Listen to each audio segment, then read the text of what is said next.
This show is brought to you by HostBaby.com, web hosting for musicians. Music Marketing Monday is now into its 30s. That's right, it's episode 31. And on this one, we talk about fan funding, but outside of Kickstarter and IndieGogo and all those places we've been hearing about for years. This is how to do alternative fan funding for your band or your music project. Listen up. Information, inspiration, motivation for the modern musicpreneur. Time to start your week right. Here it comes, Music Marketing Monday, with your host, Bob Baker, Mr. Buzz Factor, and Billy Gryzak. The Music Marketing Mind. Ready? Are you sure? Set. Here it comes. Swing, baby. Well, hello there. Thank you for tuning in. Thank you for downloading. Thank you for listening. Thank you for being a loyal or new member of the Music Marketing Monday family. My name is Billy Gryzak, the Music Marketing Mind, and this is, of course, Bob Baker, also known as Mr. Buzz Factor on Twitter and other places. How are you, Billy? I'm really good, and you're also known as the godfather of music marketing. I am the godfather, yes. CD Baby referred to me as that, and I wear that proudly. I know, man. I got to get you a T-shirt, man. I missed your birthday, didn't I? Well, I think I missed yours too, so I think we're even. I got you the same thing you got me.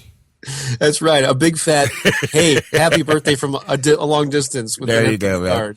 Hey, so we're into like over half a year of doing these things. Is that correct? That's apparently so, because this is the 31st episode, and I know there was actually a couple of weeks that we skipped. So there were 26 weeks is a half a year, so we're well beyond that. And so this is awesome. You know, I'm telling you, this collaboration with you has forced me to create something specific on a regular basis, and I appreciate that. You know, I listened to another show called Entrepreneur on Fire, John Lee Dumas. And one of the themes that goes through that show, it seems like every week, is they talk about the importance of finding collaborators, the importance of a mastermind, the importance of accountability, and that when you just can't do it on your own. I mean, you can do a lot on your own. I've done a lot on my own, but I got to tell you, I've been so much more productive. My brain is always firing on all cylinders.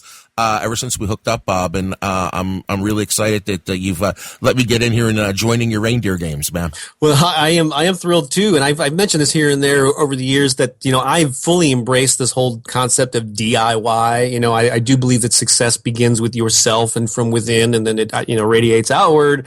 And that's far too many people look outside of themselves for the answers to their their problems or for their success or whatever. However, once you're up and running, collaborating with other people is hugely important, and it's a lesson I keep since I am so DIY and indie focused. I have to kind of sort of train myself and remind myself to go out and play with others. Yeah, I mean, I sit here in my studio, and sometimes I'm in this little box. Even though I've got a window to the world sitting here on my computer, it's different. When you actually have interaction with people, and today is a great time to talk about interaction, because if you are looking to fund a project, you are going to have to reach out and interact with people.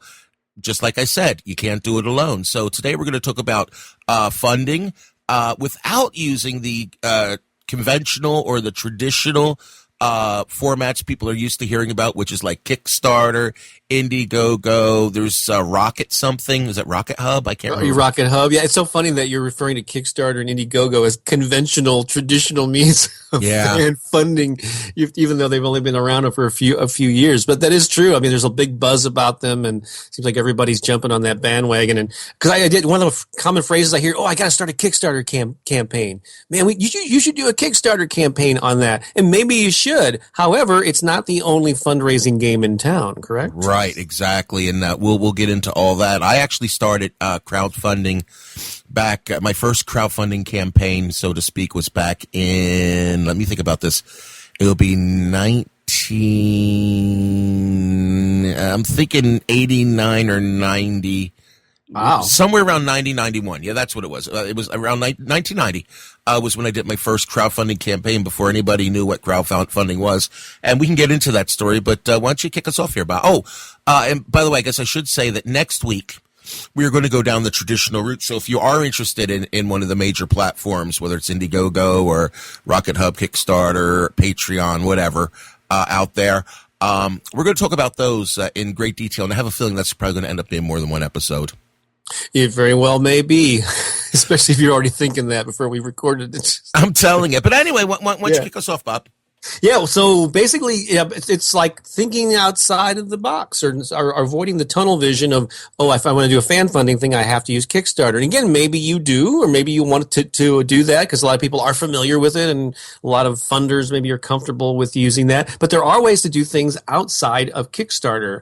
And so basically, one of them is to basically take the same Kickstarter type concept and just host it on your own website. Because I think what a lot of people think is that, if I put my fan funding thing on Kickstarter, all these people that I don't know are going to find it and fund it. And that there definitely is the potential for that. I mean, there are people that just, like to fund different things, and someone may discover it because it's on a platform like that, and that may be beneficial to you. But for the most part, you've got to have your own following and your own fan base to send people there. You can't rely on the Kickstarter traffic to solve all of your funding problems. So if you already have like an established fan base that you can reach out to, why not just host it on your own site? And in fact, you've got an example of an act that did exactly that. Do you not? Yeah, right. In fact, I'm chatting with him while you're talking right now because I went to ask for permission to mention him. But there's what we call in the industry here like a geeky, nerdy band thingy. That's a professional term, by the way. Thingy. Okay, yeah, I like that. And there's a wonderful group called Debs and Earl, and that's DEBS and ERROL, Debs and Earl, and that's also at debsandearl.com, A-N-D. And what these guys did when they did their first album, they decided to crowdfund, but they did it a little bit differently. And they actually just set up a page on their website. Very interesting. In fact, let me find it here for you so I can give you the here it is. It's debsandearl.com/upcoming -CD /help help-fund-our-CD. You'll probably put that in the show notes. I will put it in the show notes on thebuzzfactor.com, as no one's going to remember that. But anyway, it's really crazy. What they did was they basically said, we want to make an album. They put a PayPal link on their page and set up what looks like a crowdfunding campaign with, different rewards for different amounts of pledges. And all the money went right to them. And with not a very large fan base, which is what actually shocked me because I know that at the time that they did this, they really weren't anybody, and now they're kind of becoming somebody in the geek nerd Comic-Con world, Mm-hmm. But back then they didn't have a large following. But what they did was they tapped into a market. Remember last week we talked about niche markets, right? Sure. They found a niche market that is crazy about what they do, comic book, science fiction, Star Wars, Star Trek. And these people, me being a Trekkie, I can attest, we spend a lot of serious money. Mr. Spock painting. We spend a lot of money. Hints. Yeah. On the stuff because we love it, So somehow, through the use of SEO, having all the right words, all the right keywords, which they did. You can see it right on the page here. They've got like this great list of keywords they used. They managed to raise $1,710 and get their CD released without the use of, and the other thing we should say, and we'll probably hit on this next week is, crowdfunding is great, but they do take a percentage of the money you make. And depending upon the platform, you don't get the money unless you reach your goal. So these guys kept 100% of their money. Didn't have any particular goal in mind, and everybody was happy, and they didn't have to use the crowdfunding platform. Yeah, and as you mentioned, and yeah, I will link to that page, but just to describe it while you're listening, they did use PayPal, and most people have PayPal accounts, or you probably already have one set up to pay for things and to accept payments. And when you can log in, and what they did is they have this like drop down menu, which you can log into PayPal and find the place where you create a button and all that, and you can create it as a drop down menu, and they have like 4 or 5 different levels. I think it's 4 levels. There's $20, $50, $100, and $250. And of course, just like normal crowdfunding things, the higher the dollar amount, the more stuff that you get. And then they just have a simple little thing there with a drop-down menu. People can select the level, click the Pay Now, and go to PayPal and take care of it. And so that's very ingenious. So this is like a concept that can be used outside of crowdfunding, but you take an idea that's working and just do it on a smaller scale and do it on your own website. So this was brilliant of them. And they actually, if $1,700, while there's certainly higher amounts, Amanda Palmer, raised millions or whatever. There's always these, huge amount success stories, but that's a pretty good chunk of change for a band that you said didn't even have a huge following at the time. Yeah, I mean, that just goes to show you, if you tap into the right audience that's willing to get behind an idea that's bigger than you are. Many times on this show, and my other podcasts and websites and blah, blah, blah, I always said I achieved true success as soon as I took myself out of the equation. And what I mean to say is, as soon as it stopped being about Billy, Billy, Billy, Billy, Billy, and it was about superhero songs, or it was about how to teach kids how to get better grades in school using music, or whatever I did, and now doing this zombie thing, all of a sudden I'm getting all these phone calls that want to book our zombie band. We haven't even finished our darn CD yet. You know what I'm saying? Mm. So once you take the you out of the equation, it becomes about them and what they're interested in. I think you really raise the bar as far as your potential for success. Yeah, that's a great point. It's sort of related to that. One thing that's missing from here, that is a standard thing on most Kickstarter and fan funding pages, is a video. I don't know if they used to have it, they took it down, or what. But it's really helpful to have like a welcome video where you greet people, explain the thing, and basically tell them why you're asking for funding. And actually, I did my very first fan funding thing back in June. I used a website called rockethub.com, and it was for a new book called The Empowered Artist. And what I decided to do was not make it about the book. Like my welcome video and all the text on my page was really, it talked about the book, but it was talked about this vision, this mission that I was on to empower artists and have them stop living lives as second-rate citizens, And so I focused on the vision. And actually, I was inspired. One of the things that inspired me, I kind of know, from years of doing this, that you focus on something other than the book or whatever. But there's a really popular TED Talk by a guy named, I think his name is Simon Sinek, where he talks about people don't buy what you do, they buy into why you do it. Ooh. It's like any reference like Steve Jobs, he didn't just talk about, we got this music player, but he talked about a bigger vision. Changing the world. Yeah. And Martin Luther King, he just didn't talk about, I want to have, racial equality. He said, I have a dream, and here's my vision, and here's why, I want you to help me spread this message or whatever.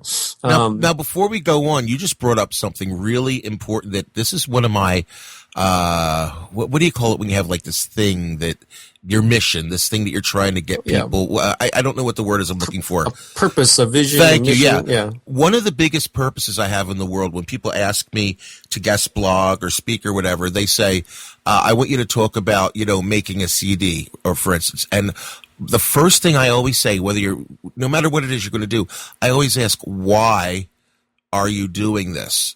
And what do you expect to gain by that? Who are you making it for? So my suggestion before you do anything, before you even consider making an album, before you consider crowdfunding in any way, you need to think about, what is it that I'm hoping to do with this? Why am I doing it? And who am I trying to reach? Because once you know who you're trying to reach, you can probably start figuring out how to reach out to them. What is the best way to reach out to them? Like, for instance, we talked about, it's been a running gag on the show for a few weeks, but the yard sale band, right? Right. Well, if you're going to do this album, this fictional album called Music for Yard Sales, I would suspect that you could crowdfund it right at the yard sales and say, hey, buy, because people that like yard sales, where are they at? They're at yard sales. You know what I mean? Let's say you're going to do an album of biker music, Harley Davidson music. I don't know how many of these people are actually on the internet. Some of the old bikers, whatever. But you know where they hang out, and there's nothing wrong with going there and soliciting funds from them where they are, in the physical real world. Right. To be honest with you, I've been spending a lot more time doing real world stuff lately than I've been doing internet stuff, only because it's getting so noisy on the internet. You know what I'm saying? Right. I'm trying to beef up my live workshop component too, because that's something you can't recreate. It's something that's unique. Everybody can spread digital PDF files or MP3s around and get the same experience, but a live thing is another step. Something you cannot recreate or digitally share.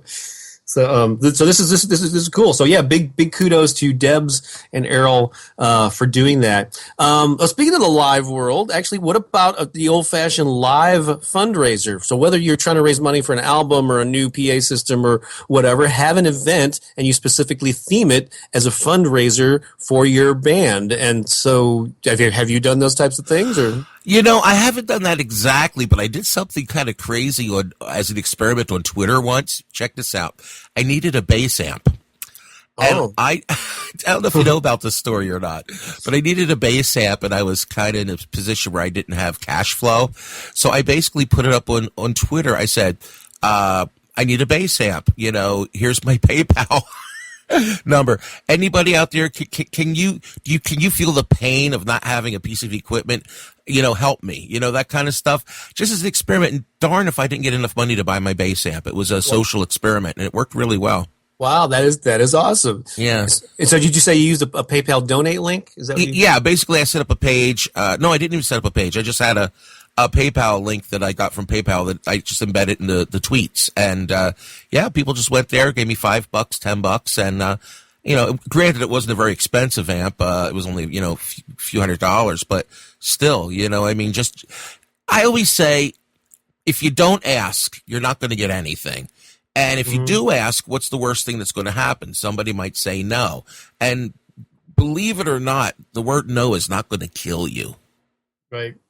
You know what I mean? So I do. I've heard of different acts that have done this live fundraiser event over the years, and there's different ways of structuring it. So of course bands play at charity fundraisers a lot, and so there's like kind of a built-in, let's help this charity or raise money for a good cause. So maybe I think bands are hesitant to go, well, I need the money, but why not? If you have fans out there and you say, hey, we really want to get this album created and we're just short on funds, we could really use your help. We're going to have a fundraiser. So, and you could just have it to where you have maybe Well, actually, I guess I've been doing this all my life. You just made me think about something I never thought of. Duh. Okay, let me tell you what I've done. In that sense, I would actually put in the newspaper or my mailing list or whatever that I'm recording a new album. Now check this out. This is really interesting.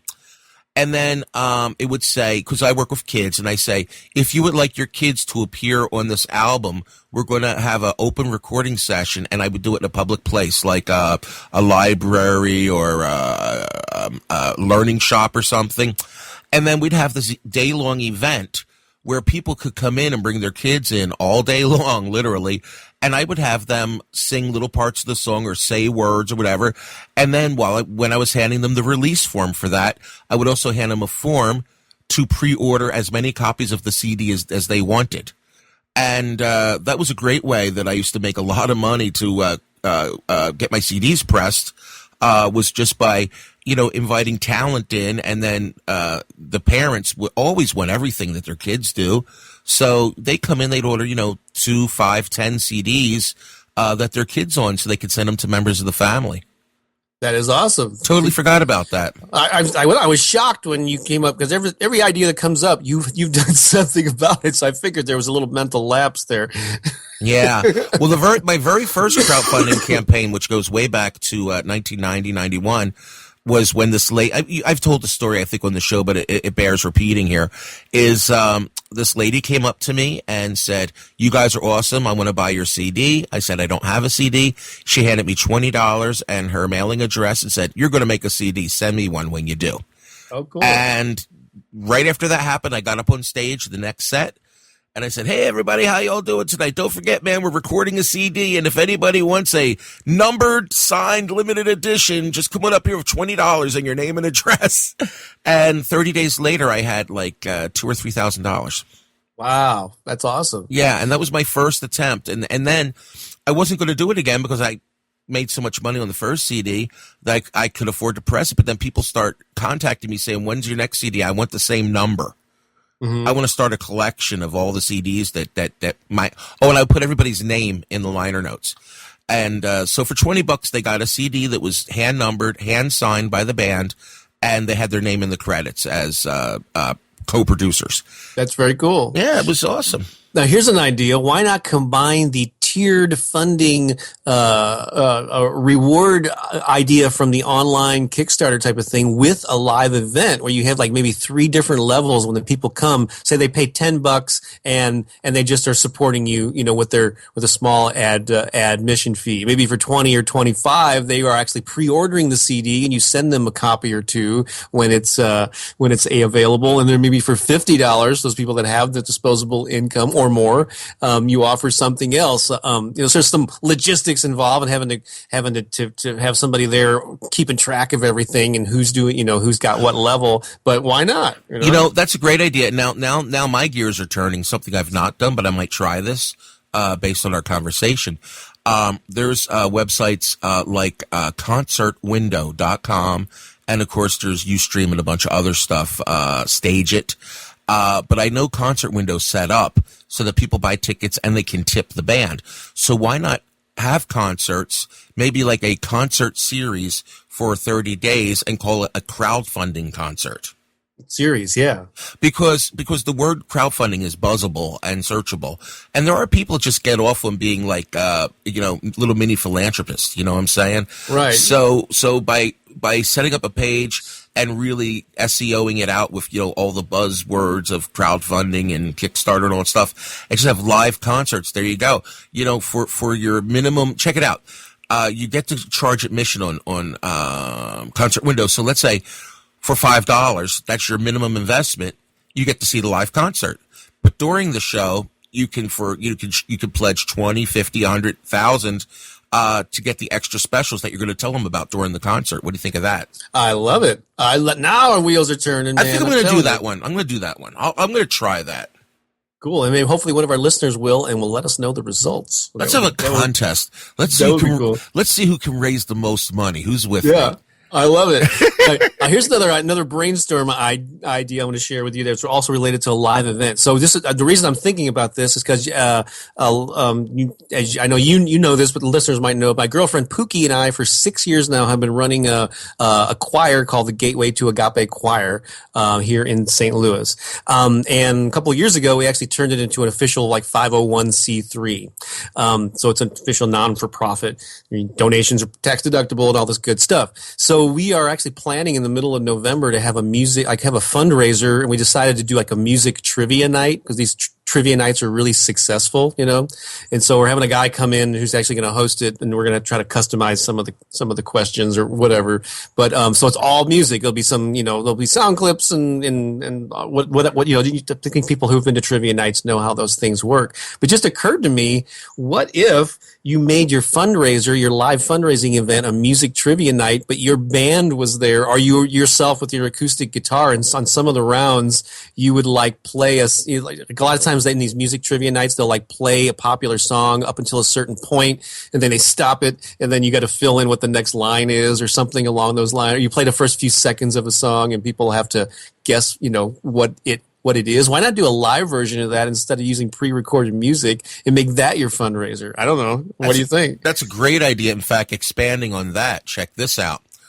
I've been wanting to do a Beatles cover album for a long time. In fact, I've done a lot of Beatles songs. In fact, I could probably just pull all the Beatles songs I've done over the last 13 years and put them on an album as a compilation. But what stops me from doing that, I do all my recording at home, so recording time is free for me. And musicians, in my family, we have more than enough musicians to cover the musician part, right?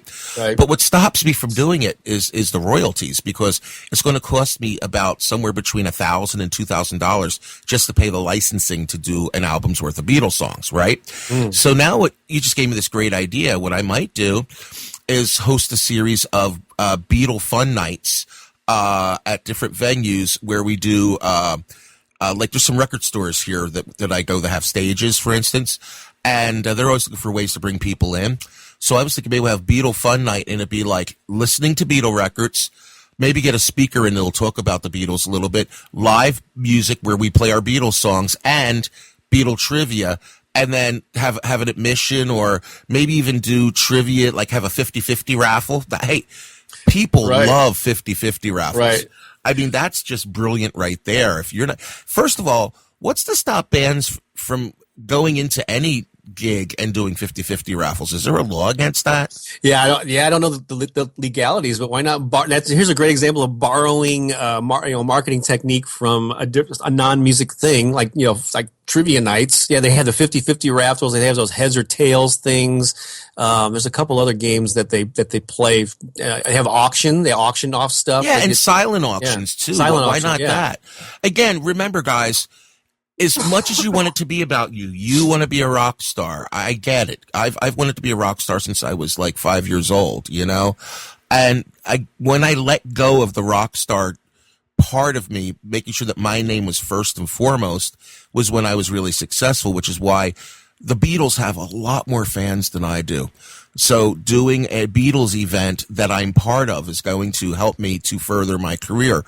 I'm also a huge Star Trek fan, as many of you know, and I've recorded and not yet released my Star Trek CD for various reasons, but I know when I do, Star Trek has way more fans than I do, and for me to be able to tap into those, the sky's the limit, and eventually, once people buy your products, whether you're doing, like Debs and Earl, for instance, people are just like geek music and nerd music are going to buy their stuff regardless of who records it if it sounds good. But eventually they're going to go, hey, I love that song. Oh, that's that Debs and Earl group. Let's see what else they've got. And now you've become the name because you've created trust and you've created a rapport and a relationship with them by putting out quality music that speaks to them. You know what I'm saying? So these are my thoughts. I don't know if I'm digressing or not. I don't know if I'm still on track, but there are so many ways, and not even to mention just going out and busking. I mean, what's wrong with going out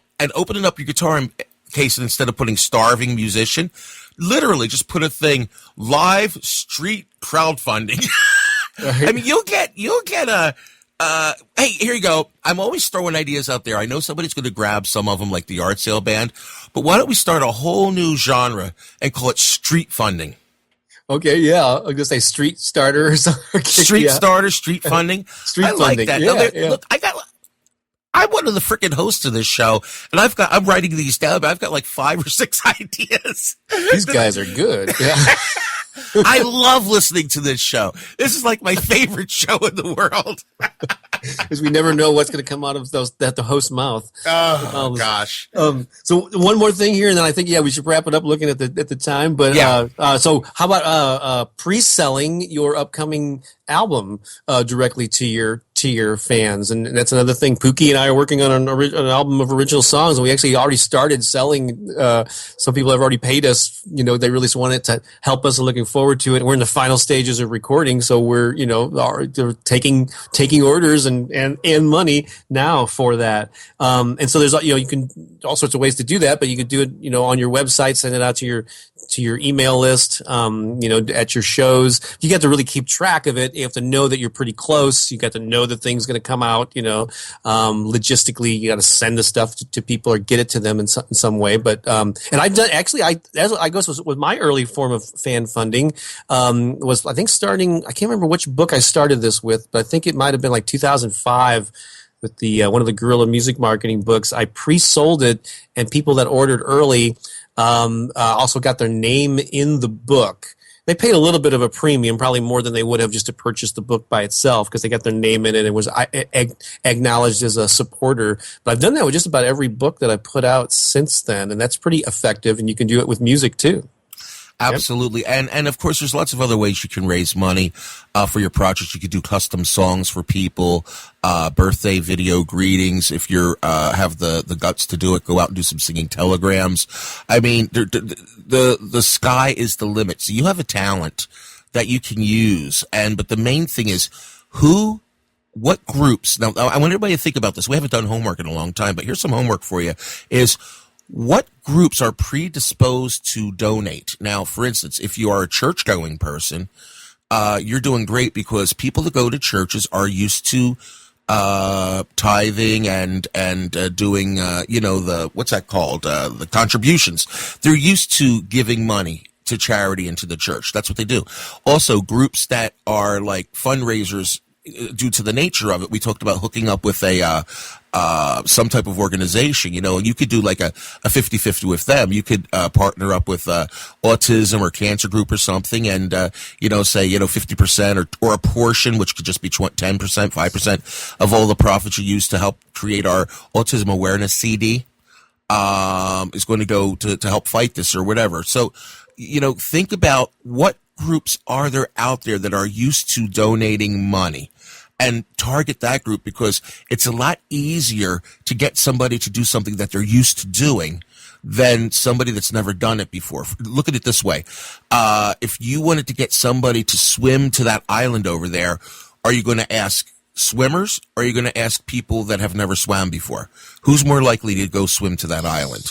Right. Without a life jacket. Absolutely. So, yes. Go for the swimmers. Yeah, exactly. So, man, this may have been my favorite episode as far as takeaways for me. I think you discovered a lot of things. New ideas man. here. I'm so fired up, man. I can't wait to get started on these things. So, it's cool. Anyway, so speaking of getting fired up, I don't know when you're going to be listening to this show, but hopefully you're listening to it on Monday and in the morning, because I'm getting better at getting these things out early.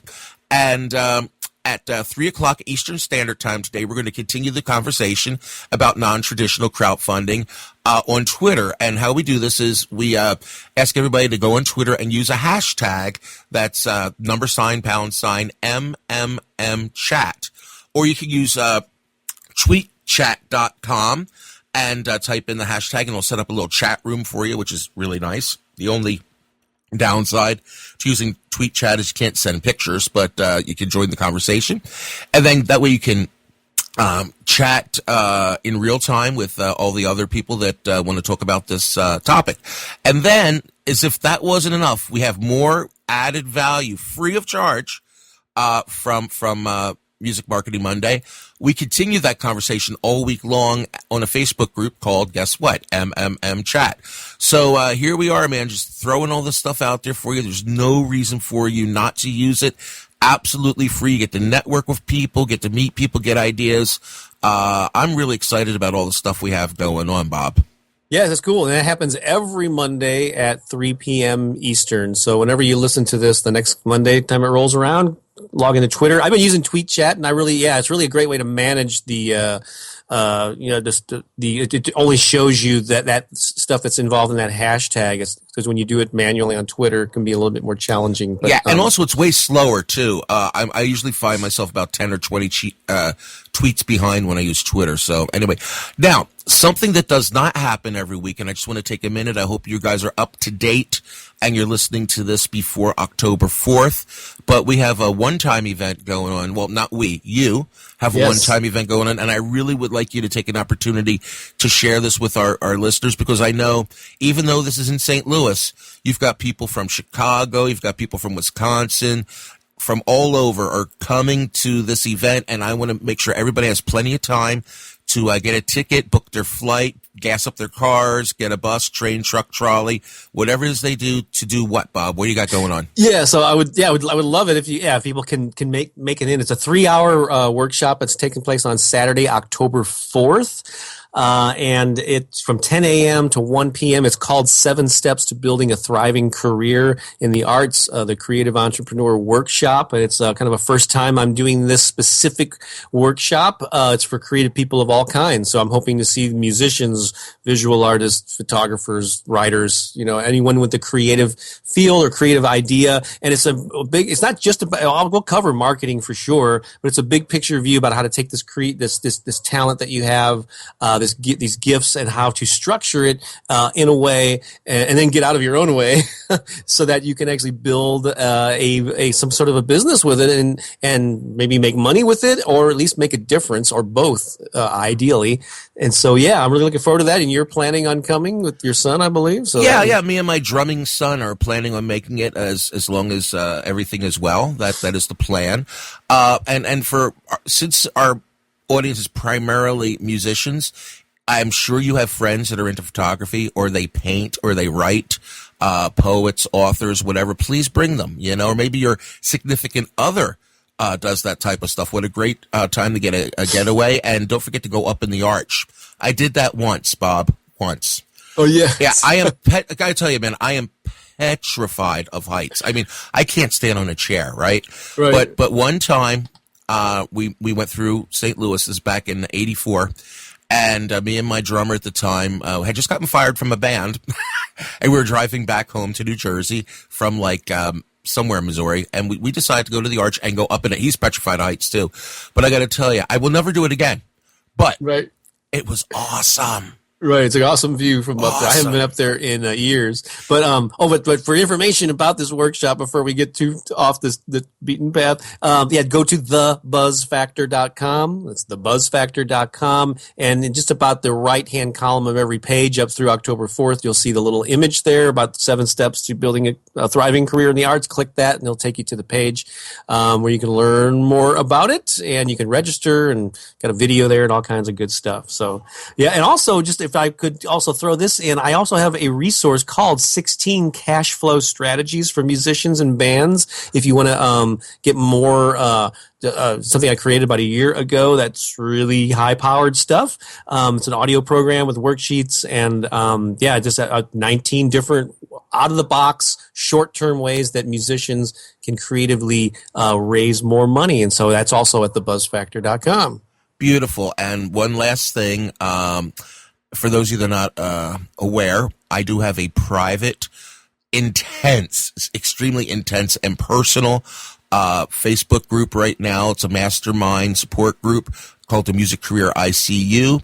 There is a small fee, annual fee to be a member, but I only have 2 slots left open. And you would not believe the stuff that's flying around in there. And we can't share it because it's all private. Oh, I'm getting a phone call. I guess it's probably time for us to wrap it up then, huh? So anyway, so just hit me up on Twitter at Music Market Mind, or send an email to info@musicmarketingmind.com if you want to learn more about Music Career ICU or anything else that I'm involved in. And you're Mr. Buzz Factor.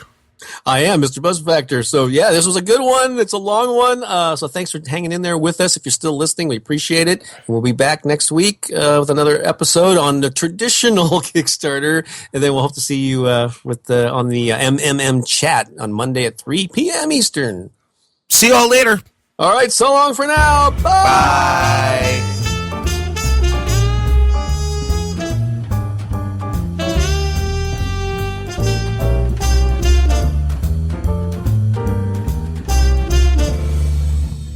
Are you still there? Excellent! Now would be a good time to visit hostbaby.com for your free 30-day trial, of course. All right. I stumbled over one word there, but I think it's okay. Sounds good, man. Okay, here we go.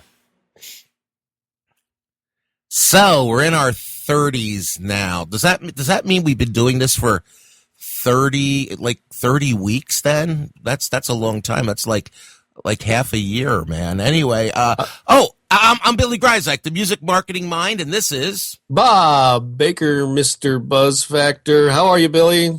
I'm great, man. Did you hear that noise just then? That wiki wiki woo woo? The little quick thing. Yeah, did you hear that? That might have been me adjusting my volume. I'm not sure. Oh, but anyway, getting back to the minute. Can we just start this all over? Sure. Why don't you start it all over? And you can stick this at the end for bloopers. I think I will. Okay, here we go. All right. All right.